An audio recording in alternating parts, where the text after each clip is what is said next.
On September 13, along the busy and congested road, the coastal road, Mentally Disabled Association is currently embarking on a humanitarian assistance by providing food, water, and psychosocial support for the mentally ill patient. This movement is as a testament to the address ongoing challenges affecting the vulnerable people living on the street. As we are talking to you right now, the association is currently about to start this movement by providing support for those who are in need of support, living on the street with stress, trauma, and so on. We organize another community sensitization in order to sensitize the community on ways how to support their people battling with mental disability. We are going to have a roadshow. This is the first location that we started from Costa Road till Westfield down to Sarakunda Market. So what we do, basically, whenever we meet up with people that have mental disability, we will get hold of them, help them to take a shower, and also help them to have new clothes, barb their nails, cut their nails, barb their hairs, and also give them food and some refreshments. Because people is such kind of adult is indeed expensive. So where are you relying on for financial needs also? Well, we don't have any other outside donor unless with the help of some of our members and people from the diaspora. Those are the people that normally help in send in money in order to support our activities. So what are your expectations? Well, a lot of things. We are expecting a lot of clients on the way because, as you know, we are in the rainy season and most of our mentally ill patients have been abandoned on the street. Some of them do lie on the street under the rain and under the hot sun. So we are expecting a lot of people with mental disability on the street today. Normally, we used to do it every 2 months or every 3 months. Our main problem is the funding. If I told that we have a proper funding, every week we will go out. But if we have the proper funding, we'll go out every week. But as far as we have no enough funding, we do every 2 months or every 3 months. Yeah. I want to know if your men have been trained on the skills they need to do when providing support for those with mental patients, because you know someone who is not mentally stable to to convince him or how to accept what you want is going to be challenging. Yeah, that will be very welcoming because this is our #1 problem. As you guys, all these men you see, they learn from the streets. For 4 years now, they are in the street doing this work. That's what even helped them more to know how to tackle with this. But we have never gone any virtual training on this, how to face on this mental health to help them out. But since we started this work so far, we have never encountered any challenges in terms of handling them. So, like, what are the strategies that you put in place to make sure those people they are? Okay, thank you very much. Most of us, the belief we have and the concept we have is that these people are aggressive. For us, with the own experience we have, they are not aggressive. It's the way we approach them. I think that's the channel we use. First, an angry man is an hungry man. What we do, we use food, water, and these other things that they might need. And secondly, you approach them with respect. You cannot treat them that they are mad people. Bring yourself down so that you can be in the same category with them. They will understand you. So that's how we approach them. But some of them, it's very difficult to approach them. We normally use force because we understand the mental status they are in. They will not know what is good or bad for them. So we'll either try to greet them and see what we can do to help them. But virtual as we are going, when we start taking care of them, giving them baths, giving them clothes, they will realize that this is good for them. Then they will relax. Then we'll have whatever we want from them. All right, I want to, like, what do you wish to share with people who are labeling people with mental patients, especially their family, their friends, because they have, most of them are abandoned. If I could recall, there was one individual or more than one who have been hit by a driver and so on. So they are, those living outside the state, I can say they are highly vulnerable. So what do you wish to share? That is very important because charity begins at home. That's the main problem we are facing. All of these patients we are facing in the streets, they have a family. Where are they? They should be the first, they should be the foundation before we'll come. We are a second partner. But the first partner is the parents or guardians. But for us, what we feel, if a family member is mentally challenged, first what we think of, we just throw them away or we isolate them. That will increase the mental health illness in them. So what I will urge and I will tell them all, let them all come out. Any mental patient they have in their compound, let them brief him and so that they can engage him in the family. Because I will give you one example. If you have your patient in the hospital, especially admitted in the hospital, you'll buy this food stuff and everything, go and visit him. But why not our mental patients? Mental health is a innate or like any kind of illness, just like malaria, they are all treatable.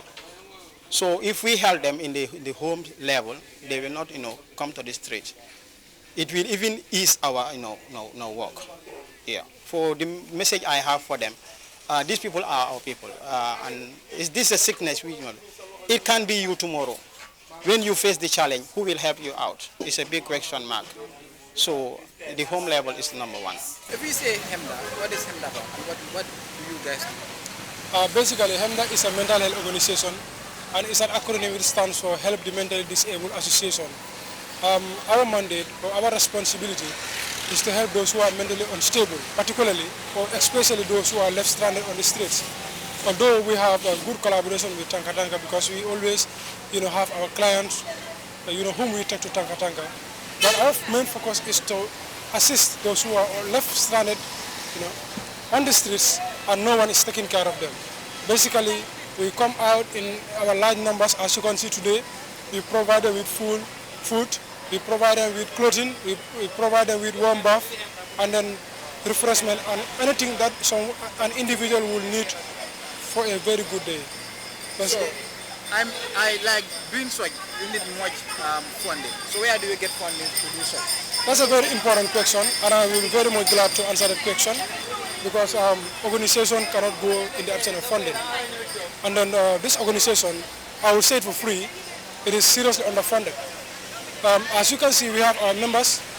We have our members who subscribe $25 every month.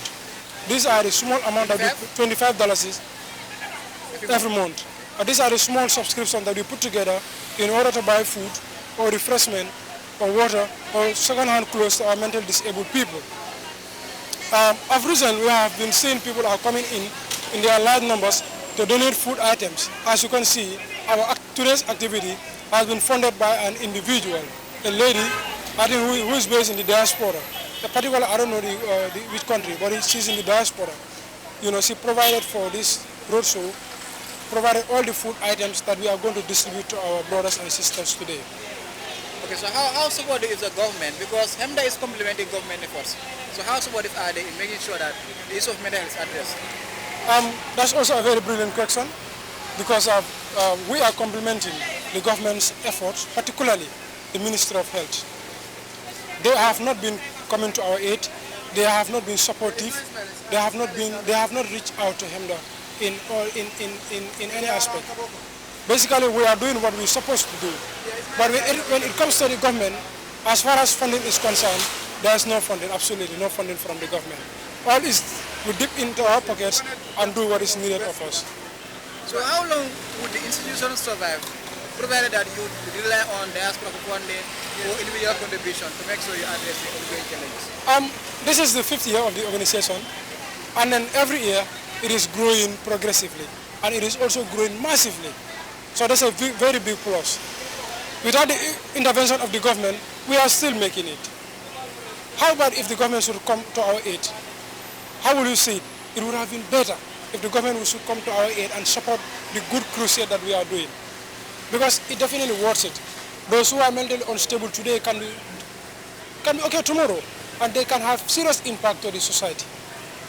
Yeah, what do you have to talk about when it comes to policy formulation on mental health, like the mental health amendment bill? It's already on the way. So we have say policy waivers, they are yet to amend, and then people with mental patients are left stranded along the street. Most of them either experience accident or stigma or so on. So with that bill, do you think we'll address the issue? We need that bill to be passed, and it is long overdue now. The wait has been so long, and then I think all the mental health stakeholders should come and form one umbrella in order to challenge these things. the parliament should pass this bill as soon as possible because the weight is getting out of hand. It is very, very sad, as Gambia is one of the only countries that doesn't have a rehabilitation center throughout the whole world. It is very, very sad. What champions is the government should come and champion this bill. The parliament should come and champion this bill. The government should make sure the rehabilitation centers are built in this country. Because most of these people don't need treatment. What they need is rehabilitation. Most of these people, they don't need treatment, they need rehabilitation. And there is no rehabilitation facility in this country. Of recent, we are informed that drug law enforcement agents, there is a project underway at the drug law enforcement agent. But that is long overdue. Since 1965, since we attained independence, we have no rehabilitation center in this country. And it's a very, very big insult to our nation. And it's a very, very insult and outcast to those who are mentally unstable. So what do you wish to share to policymakers, government CEOs, and community in addressing mental health? Sorry? What do you wish to share with policymakers, advocates, CSOs, and community in addressing mental health? I think they have to hear our voice because they need to.